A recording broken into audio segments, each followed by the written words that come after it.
we are live. We are full effect. This is the closing table. I'm your host, James Garman. This is Daniel White, Thursday Motivation. And we are live, man. I love it, bro. Hustle, execution, and grind. Man, beautiful day to be alive, man. How you feeling this morning, Daniel? I'm doing good, man. Doing good. I've had a good week so far, and I'm ready to finish strong and pick Saturday or Sunday and take at least a couple hours off. Just a few hours. Just a few hours. I get it. What about you, man? How's it going? Everything's amazing. No complaints on my end, man. I mean, it's just another beautiful morning. Ready to get up, kick some ass, and get to the money. You know how it is. Yep. I got you.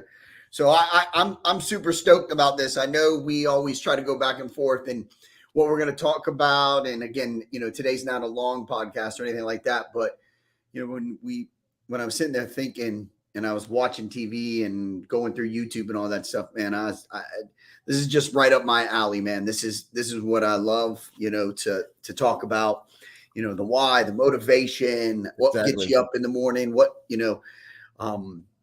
just all those good feels, man, to, whatever it is you do, if it's real estate, if it's insurance, if it's a doctor, if it's a shopping clerk, whatever it may be. Whatever it is, the goal is to find out what motivates you, what inspires you, what pushes you forward. And again, a lot of people, they have their own outlook and their own perspectives on the reason why they get up and do stuff. So there's no one reason. There's could be multiple reasons. And the good thing about this conversation, when Bernadette, she brought it up to me and felt like that was something we need to talk about, not just today on our podcast, but also for our Thursday masterminds as well.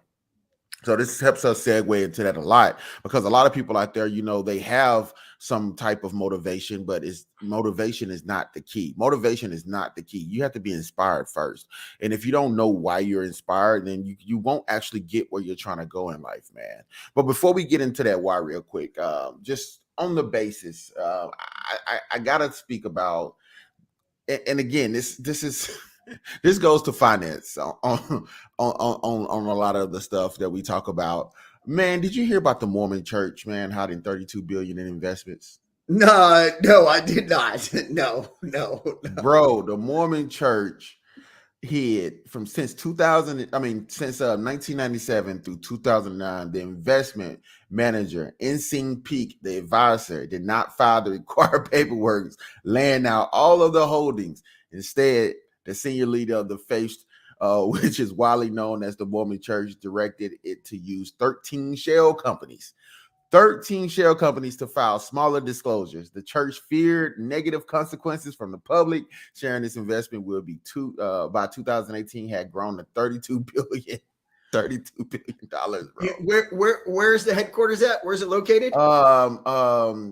Church of Saint Jesus Christ of Latter-day Saints is located in I think it's South Carolina somewhere. Okay, it's not Florida, right? Because we got enough problems here, man. We don't need more problems. Okay? No. You're fine. I don't think it's in Florida. I mean, what happens in Florida?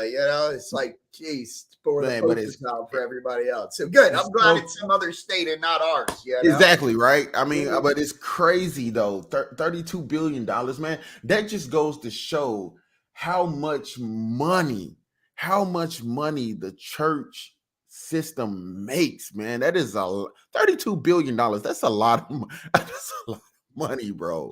I will tell you, I mean, as a kid growing up, I had a best friend that I'd go to church with, and not every Sunday or so, but it wasn't religious for me. And like my family, we didn't go all the time and everything. Right.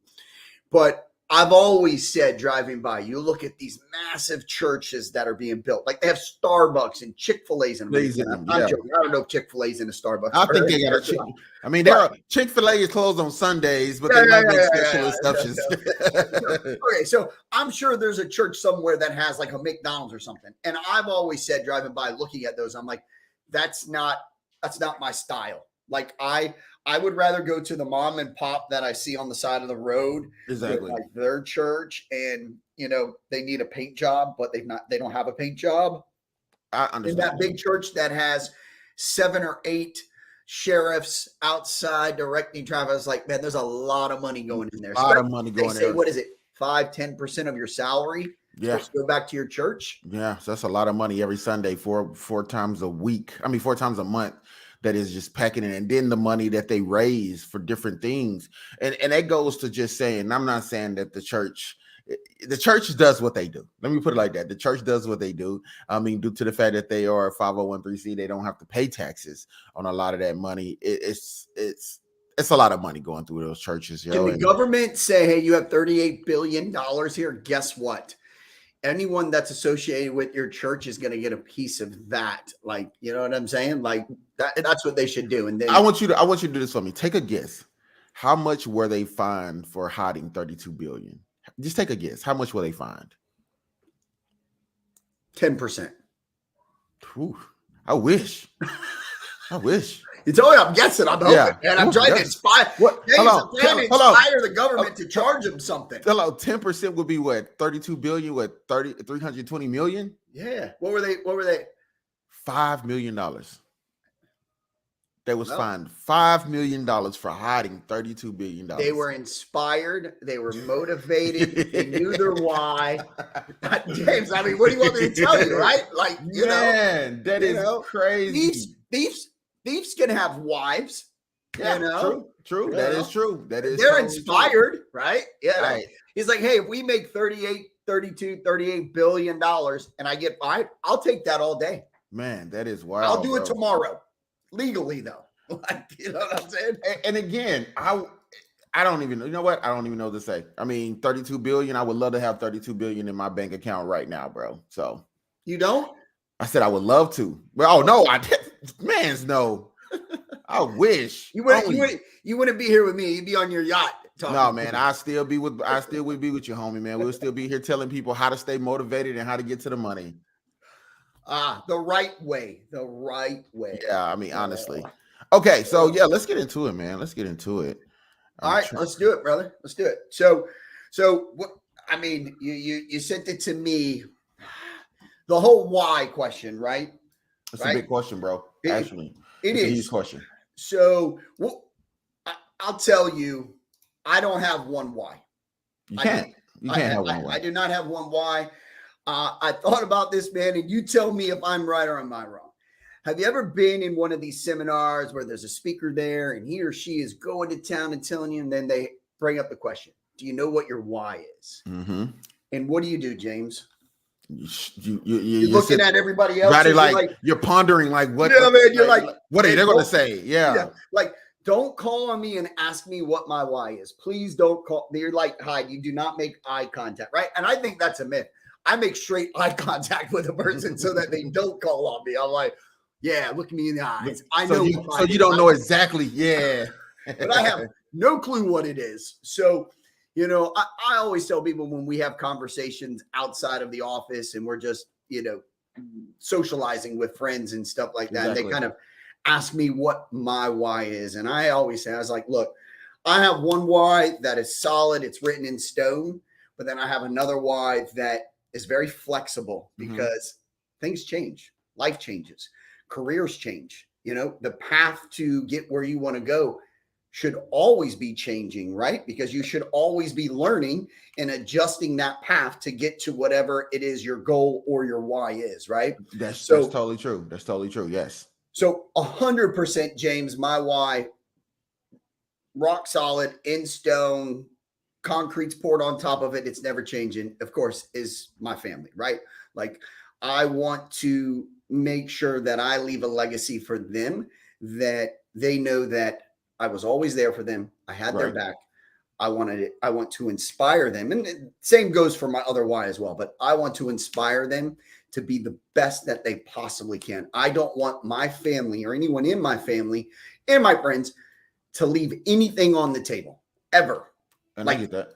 I would rather you to give it 120% at whatever you do and fail than give it 99% and not care, right? And not succeed, right? So, you know, so they inspire me to be a better person. I hope to inspire them to be a better person, better business owner, better individual all around. That's the one why there. What do you got? So for me, and I actually had this conversation with Bernadette last night. Um, I and again, I agree with you on the family thing. It's just that I don't think for me the family is the why. Because on that basis, family doesn't always go where I want to go in life. They don't want to be where I want to be. Don't they may not even want what I'm trying to leave them. So I don't think for me the family is the why. For me, I think it will always be the passion, the love for what I'm doing first and foremost, because I have to love what I'm doing. As you mentioned just a second ago, it always comes to a point in your journey where if your why is something material or fabricated, like a new car, getting your debt paid, paying your bills, you're gonna always have that stuff done. That stuff is gonna get done. Your why to pay you're hustling to pay your bills. That's easy. You're hustling to get a new car. I mean, that's easy. I mean, what happens after that? Is your why still there? Or is your why gone? It's changed, right? Yep. But I personally think the reasoning or the purpose behind my why has to be bigger than my outcome, which means I would never reach it. I would never reach the outcome, because if I reach the outcome, then my why is done. My purpose is done. So I think my why is bigger than my outcome. My purpose would never be fulfilled. I'm always want to help people. My Mhm. why is built around constantly trying to find new ways to create and innovate the world. So I think my why is a little bit bigger than the outcome, because I don't think the world will ever be done being innovated as long as I'm here. So I want to always be a part of that. I want to always be a part of the structure of growth. So yeah, my why is my purpose, myself actually. And I, I love it, James. So most people have a why and exclamation point next to it. You have a why with dot dot dot dot. exactly. I love it, man. And again, there's nothing wrong. There's no That's no wrong. right or wrong answer. There's not, man. It is what you believe in, and I love it. I see that in you, James, and with your why, right? Like you are on the edge of everything. Like you are trying to better yourself, better Mm-hmm. everyone around you. Mm-hmm. So I do think that your why is much bigger than even what you just said, right? Because I could see it on a day to day basis with you. Thank you, Like man. you're not, you're not a selfish leader at all, my friend. So Thank yeah, you, man. Appreciate yeah, it. And yeah. again, when it come back to you and your family, I know everything that you do is for your family. I talk to you every day, and like just like last night when we was having a conversation, I was like, "Hey, man, let's jump on the call." And you was like, "Man, no, man, I'm having dinner with the family right now. We haven't had one in a minute. That makes sense to me. Yep. I like that makes sense to me. That made me get up from my computer and just go up there and hang with the wife, and talk to her and have those conversations and kind of go from there. So I totally agree with you, man. Like the family is definitely a part of my why. So, My but my second why, James, my second why is very similar to yours, where I have friends, I have family, I've had friends that have come and gone. I hope that I've always stayed true to myself, right? That I don't branch off, I don't change who I am. You like me or you don't like me, simple as that, right? right. But I'm going to stay who I am. And I think that the people that I work with on day to day basis, I have meetings with and stuff like that. I hope my why for them is to make them the best person that they possibly can be. Whether that's like in my meetings, Friday mornings, I'm one of my networking groups, right? Yep. I'm upbeat. Like I'm sending messages at 6 o'clock in the morning. Hey guys, it's Friday. I know we're getting on at 7:30. Get up. Let's go. Let's get this going. Let's grind. Let's make things happen. We've got 8 hours before 5 p.m. on a Friday. What are you doing? How are you changing the world? Right? How are we Like getting to that's, it? you know, and I can see it with those guys and girls that they feed off of that stuff. And I absolutely love that. So I do feel, even if it's for an hour and 30 minutes in that networking meeting, like I feel like, all right, I'm pushing them. They're a little tired. They fell off the bike last night. They got a Yeah. bump on their knee. Like, okay, this guy is up. You know what I'm saying? He's ready to go. And most of them are younger than me too, James. So like it's it's a good time there. But I want to motivate. I want to push people outside of my family to be the best that they possibly can. And I know that's like cliche. I know everybody says that, but people say that. Yeah. And then I hope that I show that to people. Like And that's I'm not just speaking those words. Right. And that's the thing, you know, a lot of people, they have this, like you said, this cliche way of being like, I love to motivate people. I love to do that. And that's fine. No, there's no problem in doing that. It's just like, but what are you doing yourself? You know, I think the best form of motivation, and again, motivation is just a form of expressing happiness and expressing drive and tenacity. But does it really, but are you really showing them how? I think that's the biggest driver of motivation is not just showing them that it can be done, but showing them how to do it. You know, again, you know, you can give a man fish, but it's better to teach them how to fish, right? Yeah. You know, we've heard that 1,000,001 times. A lot of people can be motivated by you, but they can't be motivated by you or anybody else unless they have their own inspiration. You have to have your own why. And a lot of people don't know what their why is. They don't even know how to find their why. And I'm not the type of person, or, you know, I don't think anyone can actually tell you or show you the route into which to find your why. That's something that's spiritual. I think it's more spiritual. It's more of a feeling and more of a self-awareness, a self-perceptive thing. I don't think no one can look at you and be like, this is your why. This is what you should be doing in life. No, I mean, who would I be to sit here and tell you, James, this is your why? Like, you have to find that yourself, right? Like, there's no way to do that. And again, it goes back to where we've all been in those meetings, and you write down on the paper, and then they're like, okay, what is your why? We've been in meetings like this before. And again, not everybody knows. But I think at some point, I don't know what point it is. I don't know if it's 20 to 25, 25 to 30, 30 to 35, 35 to 40, 40 to 45. Who the hell knows, right? Right, but right, true. At some point, I think you're like, okay, maybe that's my why. And then that's when I felt it started clicking for me. My daughter said something to me last night or yesterday here in the office. And she's like, you know, Dad, you've always been there for us. You're always here. But the last 3 years of your life, you have turned it up notches. Like, you are moving forward. Even when I'm down and out and I'm having a rough day, I can always have a conversation with you and we can talk, and, you know, and I feel better about myself. Okay. And so I say that because I'm going back to the 30, 35, 35, 40. So again, I don't care. I'm 43 years. I'm 43 years old. It doesn't matter to me. Right. I don't think it was until I was 40 when I really started truly understanding what my whys were. Which are right. You know? And again, you're not there, but I mean, you're not by yourself, because as men, I guess one of the things that we have to face is the fact that we are late bloomers. We are late bloomers when it comes to figuring out who and what we are as men. For me, I didn't figure mine out until I was around the same age.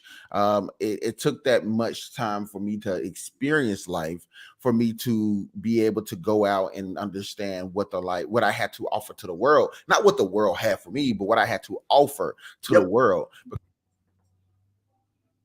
I'm sorry, that's me. I think that's one of the things that we have to get before we can actually understand the reasoning or what the why is knowing what you have to offer to the world, because you can take, but it's never fulfilling. I think us taking, the more we make, the more we take, it's not as fulfilling as giving back. That's why you have so many rich people or successful or very powerful people giving back so much money, so much time, so much energy, because they've reached that point where they realize it's more about giving back.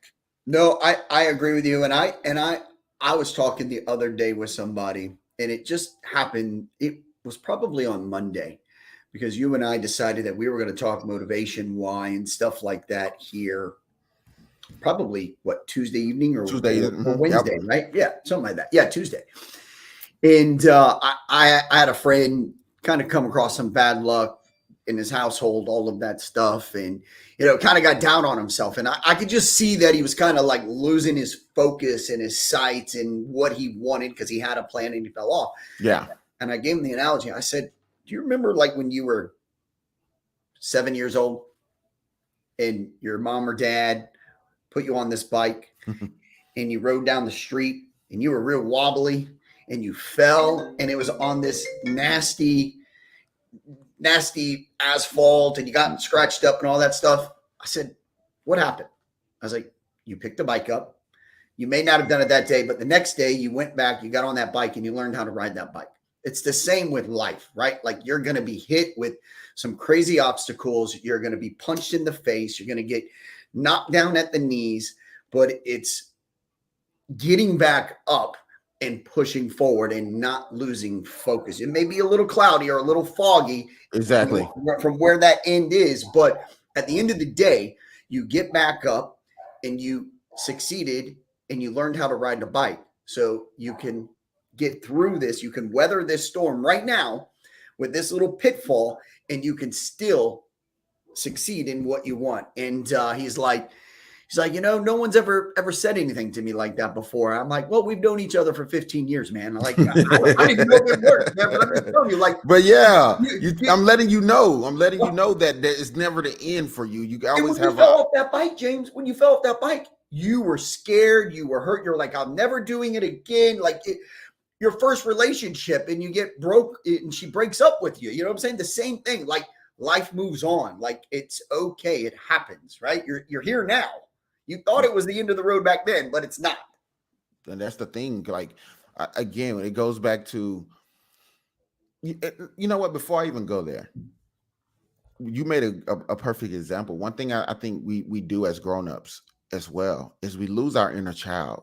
Like we lose that. And the question is, should we lose that? Being an adult doesn't fully mean that we should give up on our childlike pleasures. You know, going to the park, eating ice cream, and just, you know what I'm saying? Just like it's certain things in life as adults we shouldn't suppress. You know, we should have some type of childlike demeanor. Men carry it way longer than women, of course. But overall, I think having that attachment and knowing how to have fun and not being such a stickler or stick in the mud, you know, and constantly being like, I'm an adult, I'm grown, you know.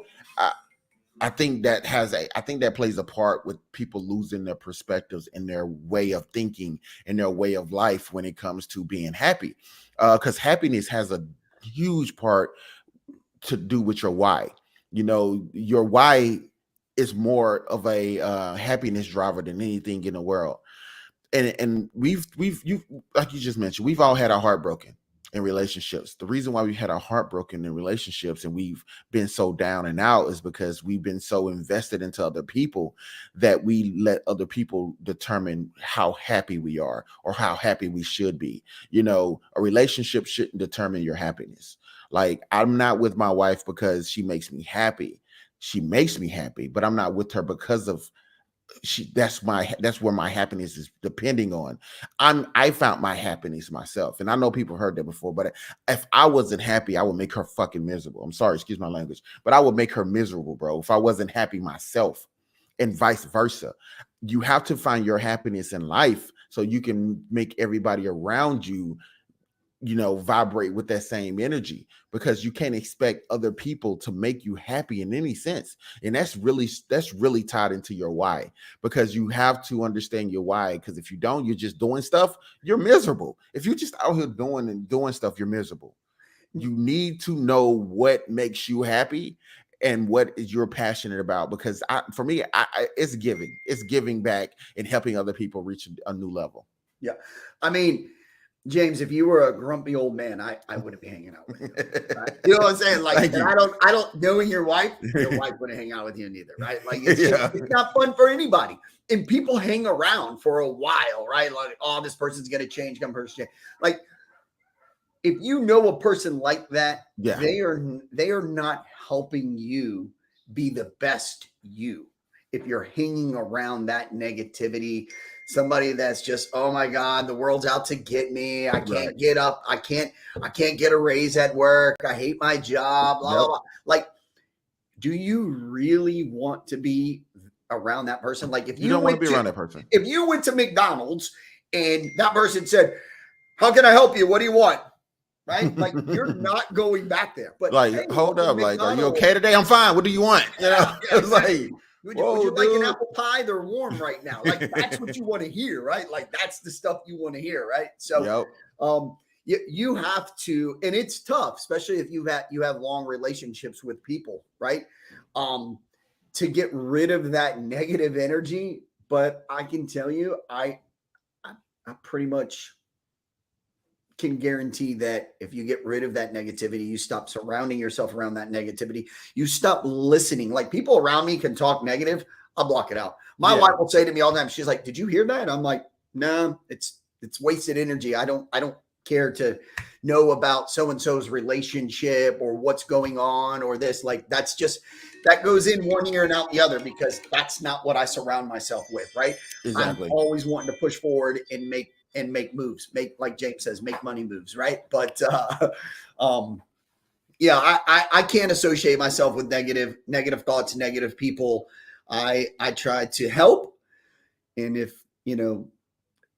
who's going to take your advice, who's going to help, who's going to try to help themselves, and if not, then I move on, right? Like unfortunately, we're acquaintances, but we're not best friends anymore, right? Exactly. We are taking two different paths in life, and again, just so people know, you have one life. You have one.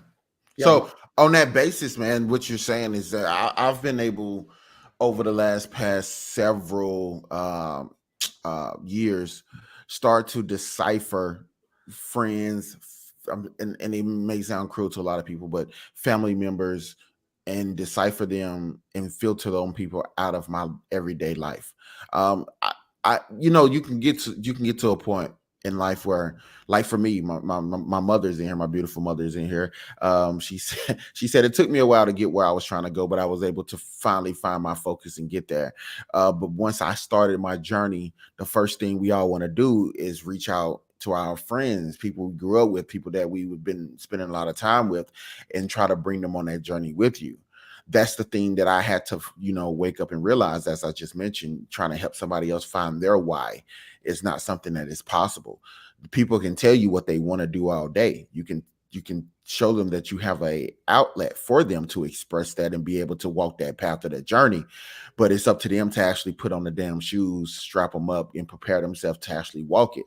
Because you may be 100 miles down the road and you're looking back screaming at the people behind you to come on, catch up, but that's not what you should be doing. You shouldn't be looking for other people to pull along. It's just that they're either going, if they want to be where you are, they either have to wait for you to slow down, stop, or they have to put on their shoes, their running shoes, and sprint to where you are. And that's not an easy task to do. It's actually intimidating. I lost a lot of friends on this journey once I was able to come out of my poverty-stricken situation. And those people felt like they didn't know how to talk to me anymore. It's like, and it's true. You don't know how to talk to me anymore. I have new experiences. I have new outlooks and new perspectives on life. At this point, I can't sit around, as you mentioned, and talk about the negatives and talk about what other people have and why they have it, why rich people have millions of dollars and nothing. There's nothing in my pocket. I can't have those conversations. I can only talk to you about how we can get it together or try to help you get it on your own. That's my only perspective when it comes to stuff like that now. Yeah. Yeah. And it's tough to go back sometimes and see that, especially when you've spent many years with a friend, a cousin, whomever it may be, right? And you're like, man, like, come on, we're not 17 or 20 We're years old not. anymore, right? Yep. Like we're not hiding in back of the fields and stuff like that. Like it's time to put the big boy pants on, the big girl pants on, and let's go, right? If you're going to sit here every single day, anytime somebody talks to you and says, man, I just can't do it. I don't have the money. I can't do this. That's crap, man. Yeah, it's Because crap, even bro. billionaires, most billionaires, right? It started from zero, right? I mean, there's a lot of billionaires out there that are billionaires because they worked their tails off to get there. So there's an opportunity. Like I know that we have politics that kind of shelter and cloud everything in this country. But at the end of the day, you have one life and you have an opportunity in this world. I look out when I'm driving down the street, look at all these businesses, look at all these vehicles, look at all these houses, look at the planes flying in the sky. Like there is a world of opportunity. Vast amount of opportunity. Stop sitting on your porch and thinking, whoa, me, oh my God, it's never going to happen. Like you're a great example, James, like where you came from, where you are now, where you want to be. And you honestly, you don't know where you want to be, like, because you just want to keep growing and growing and growing and inspiring and inspiring. And that's awesome, man. But those people that don't want to take that journey with you, you've got to cut them out. Like you can't. And I'm telling you, man, you'll lose the bags under your eyes. You'll lose the wrinkles. You'll stop losing your hair. You know, I waited too long, James. I waited too long. You know. Well, listen. Honestly, I just call it really some good herbs, herbs in the hair, and take it. Now my wife got me taking my nail and hair vitamins. So I guess she don't want me losing mine either. So, but really though, you're totally on point with that. Real quick, and I forgot to do this at the beginning of the show. Please hit that like button, that subscribe button, and that bell if you haven't, and make sure you share this to your social media. Share it to your friends, people that might need to hear this, not now but later in their day. But yeah, it comes down to understanding your purpose. If you don't have a purpose, if you don't have a why, if you don't know why you're doing what you're doing, then you're not as happy, you're not as motivated or inspired as you could be. And again, don't get me wrong. I mean, there's a lot of people out there who understand where they are right now is where they're supposed to be, whatever they're doing. And those are not the people we're talking to. The people we're talking to right now, we're talking to the people who know that they have a different purpose, who knows that they have a different journey they should be walking, but they're forcing themselves to walk a journey or a path that they was told to walk. Like for me, I wasn't told to go to college. There was no one that ever told me to go to college. Literally, I was never forced to say, hey, this is where you should be going. My environment, the way I grew up, it was okay. You're going to be selling drugs. You're going to be working at a factory. You're going to be working at a restaurant for 10, 20 years, maybe become a manager by the time you're 45, 50.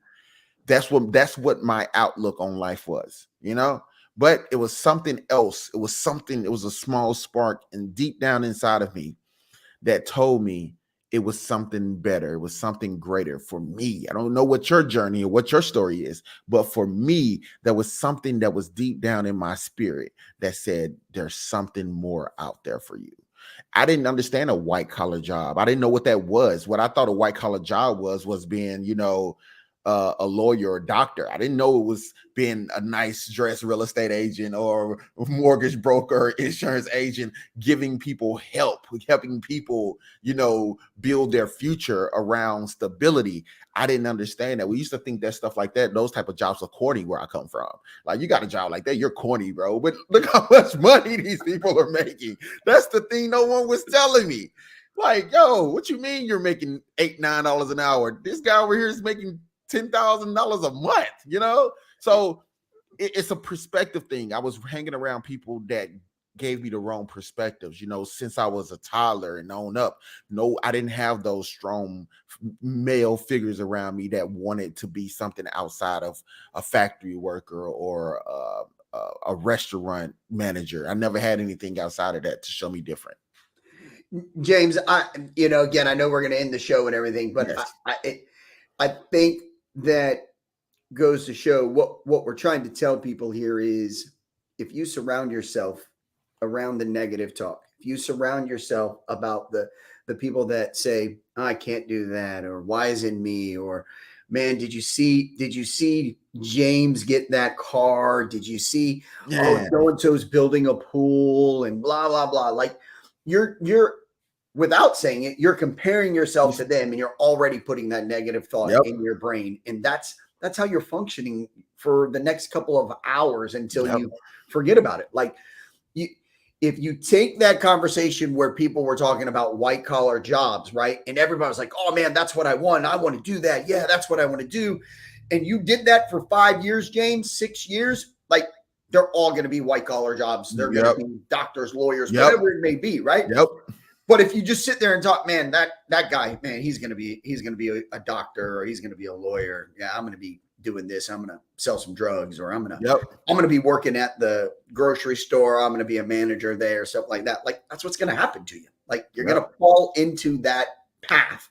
And so again, you know, I tell you, I tell everybody else, and you got to stay motivated. You got to put in the mouthpiece, you got to bite down, and you got to grind away. You got to grind away and know what your why is, know what your purpose is here, and continue to develop yourself. Right? Yep. It's an That, ongoing process. that's facts. My mother actually just said, she said, I did my best, son, as a single mom before.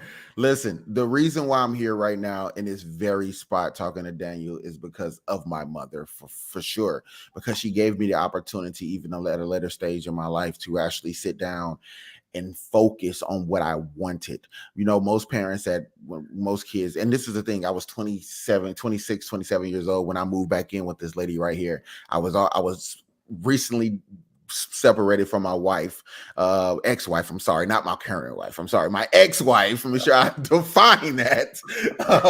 I was, Or you can have another comment on Facebook. It's not going to be really good. Yeah. So I was recently separated from my ex-wife. She left me because of my new perspective on life. My new perspective that my ex-wife wanted me to stick to the 9 to 5 job that I had at the time, making about $10.15 an hour. I was actually working 2 jobs, a factory job and a restaurant job. So there you have it. But one day I just woke up and like, this is not for me. I don't want this. I want to go back to school. I want to educate myself. I want to better myself for my family. That's when I was doing what I was doing for my family, or trying to. She looked at me and said, "Are you crazy?" I'm like, "No." I'm like, I'm gonna quit my job, and we have a little money in the bank. You work, you can sustain us for a little while, you know. No, that's not it. She gave me 2 weeks to change my mind, make a different decision. 2 weeks came. She asked me, did I want to go back to work? I told her no. She packed her stuff and she left.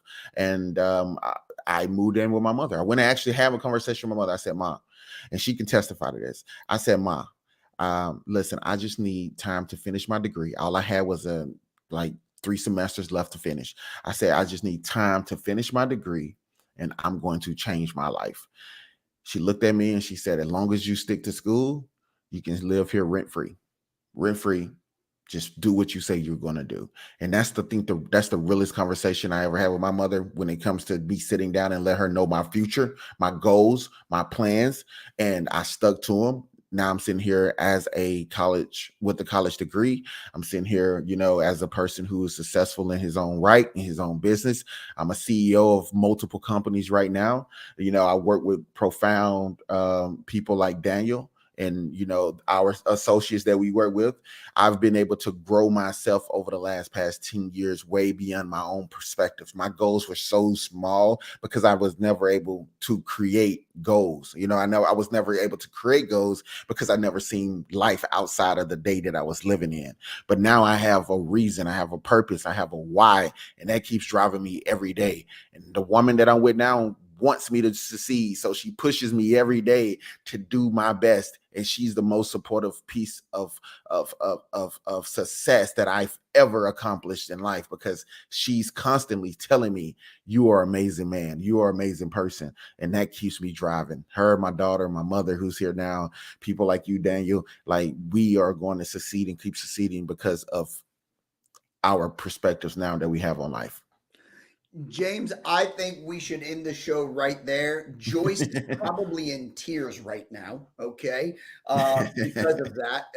Because, you know, I mean, it, mothers, they have a Yeah, special bond yeah, with their sons, man. indeed. You know what I'm saying? And you know, I don't Indeed. think it's not money value that she even cares about. She just cares that you made a decision in your life and changed it for the better. Yep. And that there, I'm sure she can put her head down on the pillow every single night and be like, you know what?